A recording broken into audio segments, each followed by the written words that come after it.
Hivyo.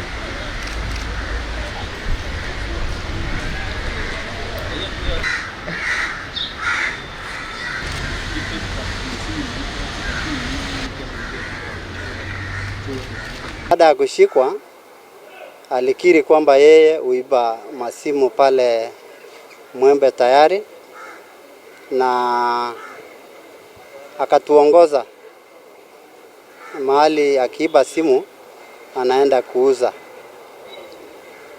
na tulienda mpaka kwa hiyo duka na tukapata kwamba ako na simu mingi ambaye mnaona hapa mbele.